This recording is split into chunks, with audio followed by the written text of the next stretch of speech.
Hello, this is Ed Chapman, and this video cast is going to cover carbohydrates, our first class of macromolecules. And we're going to pick up lipids, proteins, and enzymes and nucleic acids in future video casts. All right, you probably heard of carbs or carbohydrates. They're an important part of our food chain, and carbohydrates basically are sugars and starches, plus some other carbohydrates that are used for building body parts like the cell walls of plants. The simplest of all carbohydrates are what we call simple sugars, and you need to know two examples of simple sugars, glucose and fructose.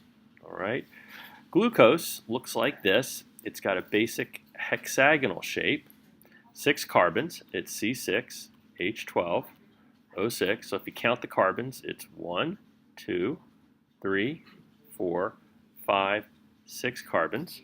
All right, it's shaped like a hexagon.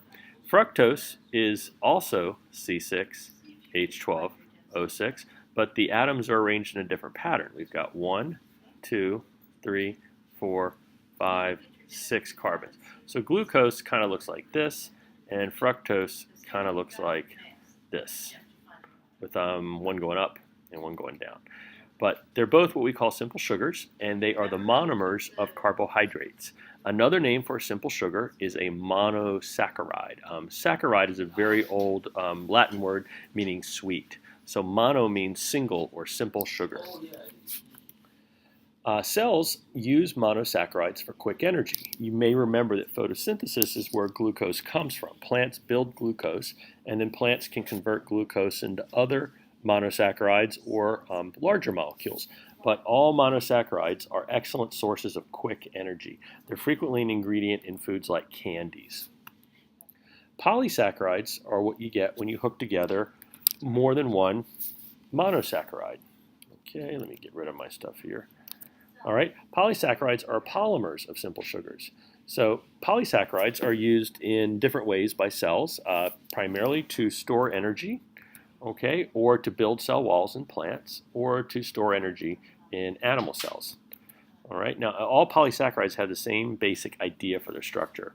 If you imagine a polysaccharide made from glucoses, all you do to build polysaccharides is you hook together by dehydration synthesis. My shapes are getting terrible here. Okay, little bonds hooking together all these little glucoses. So here we've got a polysaccharide chain made of 4 glucoses, for example. But that's what poly means. Poly means many sugars hooked together. And the energy storage polysaccharides in plants are called starches. And these are the white, pasty-tasting foods that you might find in things like popcorn or rice. Cellulose is a polysaccharide that plants use to build their cell walls. We can digest starch, but we can't digest cellulose. It's also known as food fiber.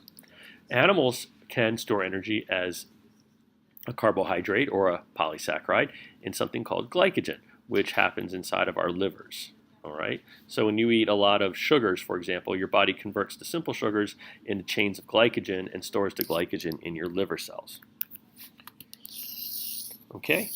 Here's a picture of, for the plant side of it, we've got some foods here, some grains that are high in starches. Okay, remember these are the energy storage polysaccharides in plants. And then in the cell walls, here's a picture of the cell wall of a plant cell. That's where you would find the polysaccharide cellulose. Okay, in animals, glycogen is a storage polysaccharide, and that's where you find this in your liver. Okay, let me get rid of that. So here's your liver. Picture of where the liver is located in your body. It's right below your rib cage. And your liver is where you get lots and lots of glycogen being stored, particularly after big meals. Now, what's interesting about glycogen is it's made from glucose. Remember, glucose is the monomer. And your body, your liver, as your blood goes through your liver from all over your body, especially from your stomach, your liver cells pull glucose from your bloodstream and convert it into glycogen for storage. All right. Now, you may have heard of a disease called diabetes, and some diabetics cannot regulate the amount of glucose in their blood because their body cannot make a hormone called insulin. Insulin is a hormone that, in a way, escorts glucose from the blood into cells. So can you explain the connection between glucose and glycogen by describing what happens when a diabetic eats sugary food? All right, can you do that? If you can, that's a good preparation for the next test. All right. Okay, we will stop there and pick up with lipids in our next video cast. Thanks for listening.